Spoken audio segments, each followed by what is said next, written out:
जहल से बदतर नहीं आए कोई शई, जहल शिर्क कुफ्र का बुनियाद है।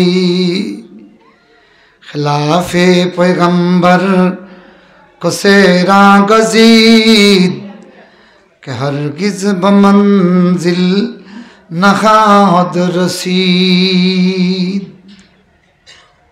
ए भाईरा আমার সমাজটা এখন ওয়াজটা এখন ধীরে ধীরে অন্ধদের হাতে চলে গেছে। এরা হাদিসের অন্ধ, আকীদার অন্ধ, কোরআনের অন্ধ, ইলমে বালাগতের অন্ধ, ইলমে নহর অন্ধ। কথা বুঝছেন নি? ইলমের অন্ধগুলির হাতে ওয়াজ চলে গেছে, যার কারণে তাম পৃথিবীর মানুষরে ওয়াজ করিয়া হেদায়ত দিত আসিল, বরং আল্লাহ রসুলের হাদিস ফাদল্লু ও আদাল্লু, ফলে তারা নিজেরা গুমরা হবে, মানুষেরও গুমরা করবে। নাউজুবিল্লাহ কোন। আমার ভাইরা, পরীক্ষার্থীরা অবশ্যই আল্লাহর সাহায্য চায়।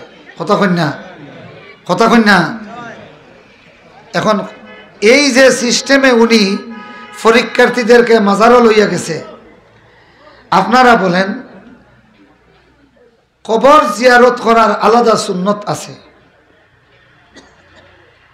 এখানে হইল কি আপনি যা সাইন খালি দিতা, আসসালামু আলাইকুম ইয়া আহলাল কুবুরি মিনাল মুমিনিনা ওয়াল মুমিনাত, অথবা আসসালামু আলাইকুম ইয়া আহলাদ দিয়ার, ও তো নাই। আপনি সালাম দিলা তারারে, কিতা দিলা? আনতুম লানা সালাফুম ওয়া নাহনু লাকুম তাবা, আপনারা আমরার আগে গেছেন গিয়া, আমরা আপনার পরে আইয়া। কথা বুঝছেন নি? ইন্না ইনশা আল্লাহু বিকুম লাহিকুন, নিশ্চয় আমরা আল্লাহ চাহে তো আপনাদের সাথে মিলব। ইন্না ইনশা আল্লাহু বিকুম লাহিকুন, আসআলুল্লাহ লানা ওয়া লাকুমুল আফিয়া, আল্লাহর কাছে আমি ভিক্ষা চাইয়ার আমার লাগি আর আপনার তোর লাগি আল্লাহ পাকে গুনার শাস্তি উঠাই দেখা। সুবহানাল্লাহ। আফওয়া ওয়াল আফিয়া, সুবহানাল্লাহ। তাইলে কবর জিয়ারতের মাধ্যমে আপনি কার কাছে চাইলেন? কার জন্য চাইলেন? নিজের জন্য আর মুর্দার জন্য? হোকা কার লাগে চাইলা? নিজের জন্য এবং মৃত ব্যক্তির জন্য। কার কাছে চাইলেন? আল্লাহর কাছে চাইলেন। এখন বলেন, এই জাঙ্গি হুজুরের এই কাণ্ডটা, এটা কবর জিয়ারত হইছে নি? কথা কোন কবর জিয়ারত হইছে? বরং সরাসরি কবরওয়ালার কাছে তিনি পরীক্ষার্থীদের কামিয়াবি চাইছেন।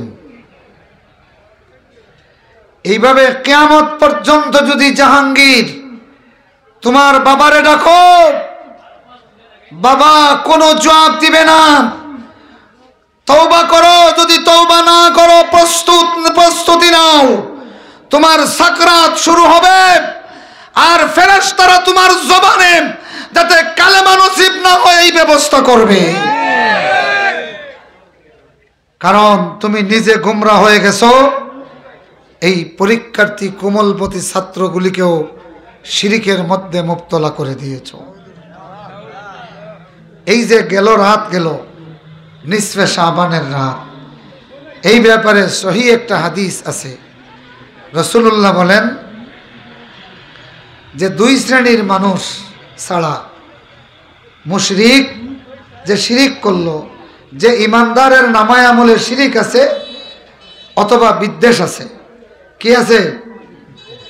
এই দুই শ্রেণীর আমলদার মুমিন ছাড়া বাকি সব মুমিনরে আল্লাহ পাক এই গেল রজনীতে মাফ করে দেন। সুবহানাল্লাহ। জোরে হক্কা সুবহানাল্লাহ। শুধু এই রাত নাই, আরেকটা হাদিস আছে, আল্লাহ পাকে প্রতি সপ্তাহে দুইবার আল্লাহর সামনে বান্দার আমল পেশ করা হয়, সোমবার আর বৃহস্পতিবার। মনে থাকবনি? সোমবার আর তো রাসূলুল্লাহ ফরমায় বান্দার আমল এই দুইবারে পেশ করা হয় আর আল্লাহ পাকে মুশরিক শিরিককারী ছাড়া আর বিদ্বেষ পোষণকারী ছাড়া বাকি সবরে মাফ করে দেন সুবহানাল্লাহ। তাইলে বোঝা গেল বস্ত্র একবার চান্স পাই কোন সময় নিসফে শাবানো আর সপ্তাহ দুইবার। সপ্তাহ কয়বার? হক্কা সপ্তাহ কয়বার? তাইলে বস্ত্র কয়বার?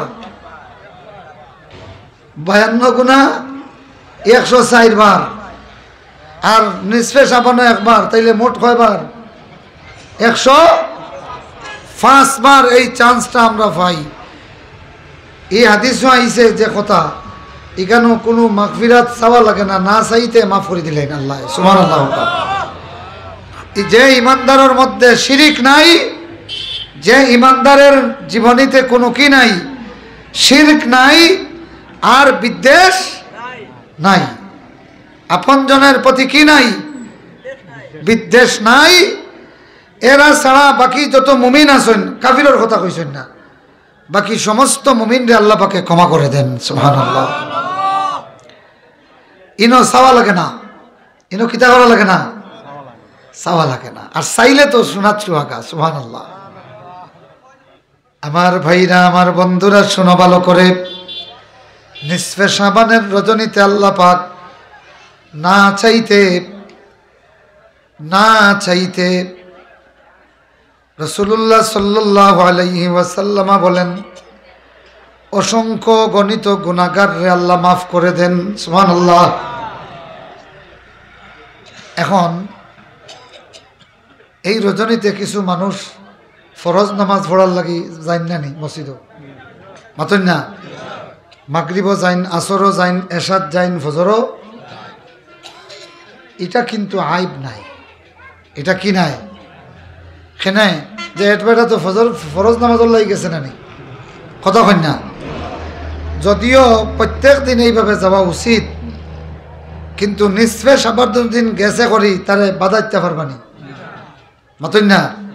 কোনো শরীয়তে এটাকে বাধা দেওয়ার কোনো শরীয়ত খেনে তো ফরজ নামাজের জন্য গেছে। কিসের জন্য গেছে? ফরজের জন্য গেছে। ও আরেক ছাগল তাড়ানি লাগে, ছাগল তো একটা তাড়াইছি না নি, ও জাহাঙ্গীর হুজুরের একটা তাড়াইছি মাতন না। এগিয়ে পরীক্ষার্থী ওগুলোর ইমানও ছাগল লাগাইছে, কিতা লাগাইছে? ছাগল লাগাইছে। পরীক্ষার্থী চাই তো কার গেছে? আল্লাহর কাছে চাইতে কি লাগে? ওয়াকাল রাব্বুকুম উদউনি আস্তাজিব লাকুম, তোমাদের রব বলেছেন, ঘোষণা দিয়েছেন, উদউনি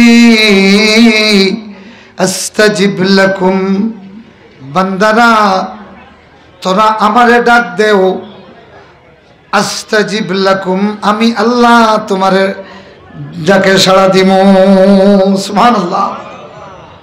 এ বান্দারা তোমাদের রব রে তোমরা ডাক দাও, আস্তাজিব লাকুম, আমি আল্লাহ তোমাদের ডাকে সাড়া দিমু। আল্লাহু আকবার। এখন প্রশ্ন হইল কি কইয়া ডাকবেন? আল্লাহরে ডাকবেন কি বলিয়া ডাকবেন? আল্লাহ রাব্বুল আলামিন তাও বলে দিয়েছেন, কুলিদুল্লাহ আও ইদুর রহমান,